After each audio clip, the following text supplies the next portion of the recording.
ವಿಧಾನ ಪರಿಷತ್ ಸದಸ್ಯರ ಜೊತೆಗೆ ಟೋಲ್ ಸಿಬ್ಬಂದಿ ಗಲಾಟೆಯನ್ನ ಮಾಡಿದ್ದಾರೆ. ನೀನು ನಿಜವಾದಂತಹ ಎಂಎಲ್ಸಿ ಅನ್ನೋದಕ್ಕೆ ಏನು ಸಾಕ್ಷಿ? ಕಾರಿನ ಮೇಲೆ ಎಂಎಲ್ಸಿ ಅಂತ ಸ್ಟಿಕ್ಕರ್ ಇದ್ರೂ ಸಹ ವಾಗ್ವಾದವನ್ನ ಮಾಡಿದ್ದಾರೆ. ದಾಖಲೆಗಳನ್ನು ತೋರಿಸಿದ್ರು ಯಾವುದೇ ಕಾರಣಕ್ಕೂ ಒಪ್ಪದೆ ಉದ್ದಟತನವನ್ನ ಮೆರೆದಿರುವಂತಹ ಸಿಬ್ಬಂದಿ ಕಾರ್ ಮೇಲಿರುವಂತಹ ಗುರುತಿನ ಚೀಟಿ ಕಿತ್ಕೊಡುವಂತೆ ಗಲಾಟೆಯನ್ನ ಮಾಡಿದ್ದಾರೆ. 1 ಗಂಟೆಗೂ ಹೆಚ್ಚಿನ ಕಾಲ ಟೋಲ್ ನಾಕಾದಲ್ಲೇ ಎಂಎಲ್ಸಿ ಪರದಾಟವನ್ನ ಮಾಡಿದ್ದಾರೆ. ವಿಧಾನ ಪರಿಷತ್ನ ಸದಸ್ಯರಾಗಿರುವಂತಹ ಕೇಶವ್ ಪ್ರಸಾದ್ ವಿಜಯಪುರದ ಹೊರವಲಯದಲ್ಲಿರುವಂತಹ ಹಿಟ್ನಳ್ಳಿ ಅನ್ನುವಂತಹ ಟೋಲ್ ಬಳಿ ಈ ಘಟನೆ ನಡೆದಿದೆ. ಟೋಲ್ ಸಿಬ್ಬಂದಿ ಮಾತಿನಿಂದ ಎಂಎಲ್ಸಿ ಕೇಶವ್ ಪ್ರಸಾದ್ ತುಂಬಾ ಬೇಸರ ಆಗುತ್ತೆ. ಲಿಟ್ರಲಿ ಅಲ್ಲಿ 1 ಗಂಟೆ ಕಾಯ್ತಾರೆ. ಅದಾದ ಮೇಲೆ ಏನು ಮಾಡಬೇಕು ಅಂತ ಗೊತ್ತಾಗಲ್ಲ. ನಾಳೆ KDP ಸಭೆ ಇರುತ್ತೆ, ಸಭೆಗೆ ಅಂತ ಹೇಳ್ಬಿಟ್ಟು ಹೊರಡ್ತಾ ಇರ್ತಾರೆ.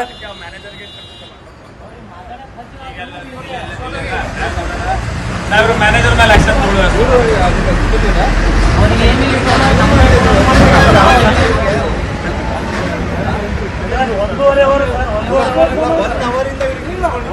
ಅರ್ಧ ಗಂಟೆ 1 ತಾಸು ಗಂಟೆ ಹೆಂಗೆ ಅವಾಗಿಂದ ಎಲ್ಲರೂ ಇವರು ಕಾರ್ಡ್ ಚೆಕ್ ಮಾಡ್ತೀವಿ. ಯಾವ ಲೆಕ್ಕ ಇತ್ತು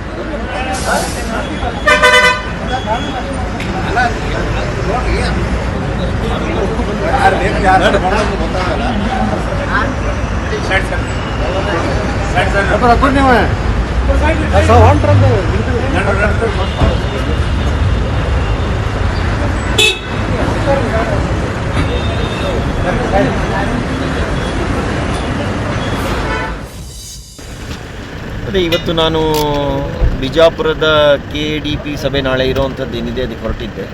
ಟೋಲ್ನಲ್ಲಿ ನನ್ನನ್ನು ನಿಲ್ಲಿಸಿ ಆ ಪಾಸನ್ನು ಕೊಡಿ ಅಂತ ಕೇಳಿದ್ರು. ನಮ್ಮ ಸಂಬಂಧಪಟ್ಟಂಥ ಡ್ರೈವರು ಅದನ್ನು ಪಾಸ್ ಕೊಟ್ಟು ಸಾಹೇಬ್ರಿದ್ದಾರೆ ಅಂತ ಹೇಳಿದ್ರು. ಸಾಹೇಬ್ರಿದ್ದಾರೆ ಅನ್ನೋವಂಥದ್ದಕ್ಕೆ ಅವರ ಐಡೆಂಟಿಟಿ ಪಾಸ್ ಕೊಡಿ ಮತ್ತು ಅವರೇನೇ MLC ಅನ್ನೋ ರೀತಿ ನನಗೆ ಕೇಳಿದ್ರು. ಅದು ಸರಿ ಇಲ್ಲ ಅಂತ ನನಗನ್ನಿಸ್ತು. ಹಾಗಾಗಿ ನಿಮ್ಮ ಯಾರು ಆಫೀಸರ್ ಇದ್ದಾರೋ ಅವ್ರನ್ನ ಕರೀರಿ, ಕೇಳ್ತೀನಿ ಏನು ಇನ್ಸ್ಟ್ರಕ್ಷನ್ಸ್ ಇದೆ ನಿಮಗೆ ಅಂತ ಹೇಳಿ.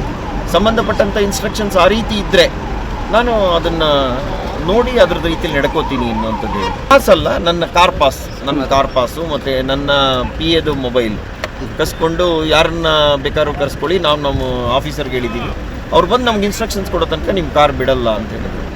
ನಾನು ಸಂಬಂಧಪಟ್ಟಂಥ ಆಫೀಸರ್ಗೆ SP ಅವ್ರಿಗೆ ಫೋನ್ ಮಾಡಿದೆ. ಆಮೇಲೆ ಸಂಬಂಧಪಟ್ಟಂಥ ಆಫೀಸರ್ ಜುಡಿಷನಲ್ ಆಫೀಸರ್ ಬಂದಾಗ ಅವರು ಸಂಬಂಧಪಟ್ಟವರು 1 ಗಂಟೆ ನಾನು ಇಲ್ಲೇ ನಿಂತಿದ್ದೀನಿ.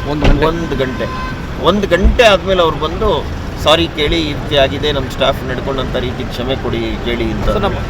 ಇದು ಟೋಲ್ನಲ್ಲಿ ಇರೋವಂಥವರು ಸೂಪರ್ ಅಥಾರಿಟಿ ಥರ ವರ್ತಿಸಬಾರ್ದು.